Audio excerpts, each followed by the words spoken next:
The night was quiet except for the echo of soft piano notes drifting through the empty halls of the corporate building, notes that did not belong there, notes that trembled with a mixture of sorrow and hope.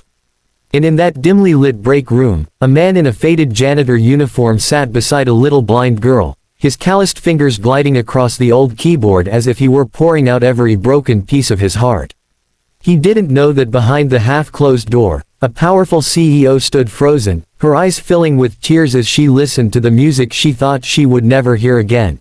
If you believe that kindness still has the power to change lives, that second chances can come when you least expect them, then please like, comment, share, and subscribe, and tell us in the comments where you're watching from as we dive into this deeply emotional story. Ethan Miles had once dreamed of becoming a pianist, but life had carved him into a different shape. He was a single dad now, raising his 8-year-old daughter, Lily, who had lost her sight at birth. The world had never come easy for them. Bills piled up faster than solutions, opportunities slipped away like sand through fingers, and the weight of responsibility pressed on Ethan until his back felt permanently bent. He worked nights as a janitor in a towering corporate skyscraper, an unlikely place for music, an even more unlikely place for miracles. But it was steady work, and steady work meant food on the table and medicine for Lily's fragile eyes. Every evening, after school, Lily would wait in the dim staff lounge while Ethan finished sweeping floors and mopping offices. To keep her company, someone had left an old electric piano there years ago, gathering dust, ignored by everyone except Lily. She had tiny hands, gentle and eager to explore sound, as if the world she couldn't see unfolded in melodies instead of colors. Ethan would sit by her, exhausted but alive, guiding her fingers and letting her guide his heart in return. But despite their moments of quiet magic, life was tightening its grip. The rent was overdue. Lily's doctor had recommended a new treatment, expensive, experimental, and far beyond Ethan's reach. He applied for better jobs, but interviews ended the same way: too old, too inexperienced, too many responsibilities. People saw the stains on his uniform before they saw the talent in his hands. Pain built inside him like pressure beneath stone, but he refused to let it break him. He kept smiling for Lily. He kept playing for her. He kept believing that somehow, someday, something good might come. Simultaneously, in the upper floors of that same skyscraper, Olivia Hartley, the CEO of Hartley Innovations, was a woman surrounded by power yet suffocated by grief. To her employees, she was intimidating, precise, a force that never cracked. But behind the closed door of her penthouse office, she mourned the loss of her husband, a man who had played the piano beautifully, filling their home with music. Since his passing, she avoided melodies, fearing the way they tore open old memories.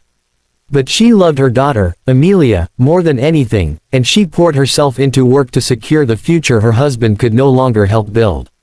She never knew that one floor below, a different child, a blind girl with a soft smile, was unknowingly stitching music back into the world her husband left behind.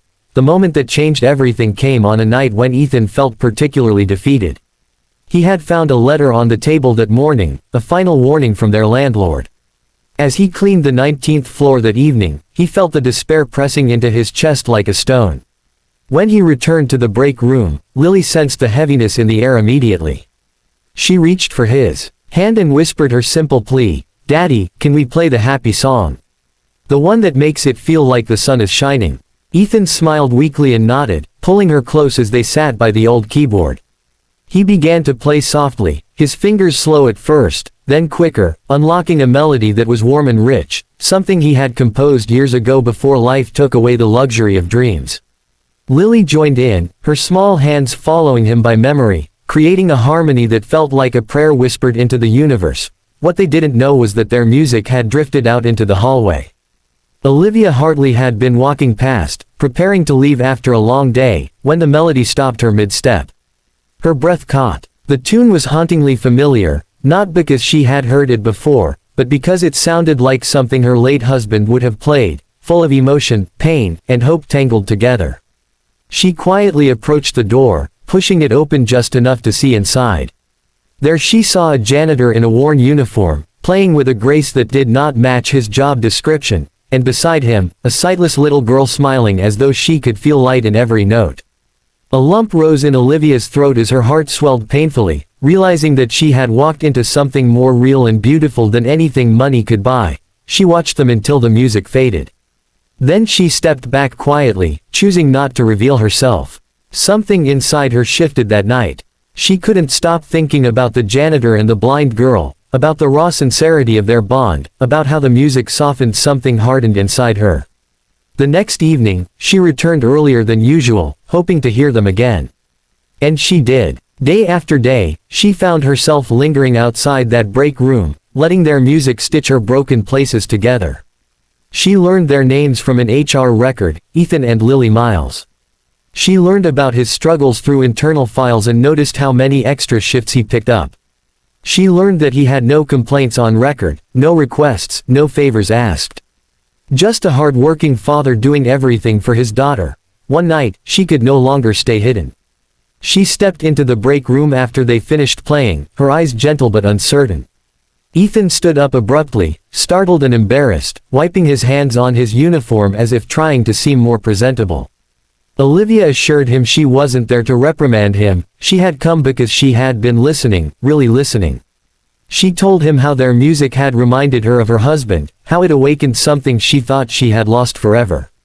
Ethan felt both humbled and nervous, unsure where this was going. Lily, unable to see the CEO's expensive suit or perfectly styled hair, simply extended a hand and said hello with her bright innocence. Something about the child's voice softened Olivia instantly. Over the weeks that followed, Olivia began visiting them more often.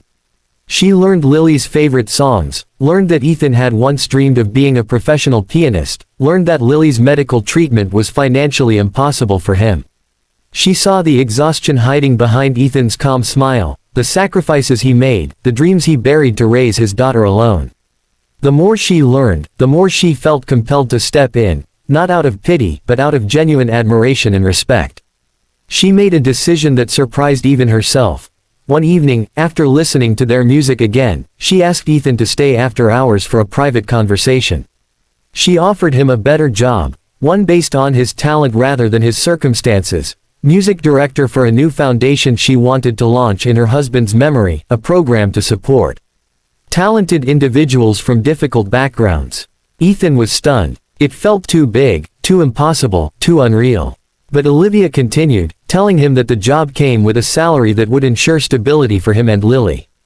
She also revealed that she had spoken privately to a specialist who could treat Lily's eyes, treatments she would personally cover. Ethan felt his world tilt. He tried to refuse, unable to accept such generosity, but Olivia insisted that this wasn't charity. It was hope, hope he deserved, hope Lily deserved. Within months, everything began to change. Ethan started his new job, surrounded by instruments instead of mops, helping underprivileged children find their voice through music. Lily began her treatment, slowly responding to light and shapes, slowly stepping into a world she had never fully seen before. Olivia became more than just Ethan's employer. She became a friend, a force of kindness, and eventually, a quiet presence in Lily's life, someone who genuinely cared. Their lives intertwined in ways none of them had anticipated, built not on obligation, but on the unexpected music that had connected their hearts. By the time Lily stood on stage at the Foundation's first charity event, holding her father's hand, blinking as she recognized faint shapes of faces in the crowd, there wasn't a dry eye in the room. Her voice trembled as she thanked her father for never giving up, and thanked the kind lady who gave my daddy his music back. Olivia wiped her tears, knowing those words would stay with her forever. If this story touched your heart, please don't forget to like the video, share it with someone who needs hope today, and subscribe to the channel for more soul-moving stories. Your engagement truly helps keep stories like this alive. Before we end, take a moment to comment below and tell us what part of the story moved you the most. Sometimes the most beautiful miracles grow quietly in the corners of life, waiting for someone brave enough, kind enough, and hopeful enough to believe in them again.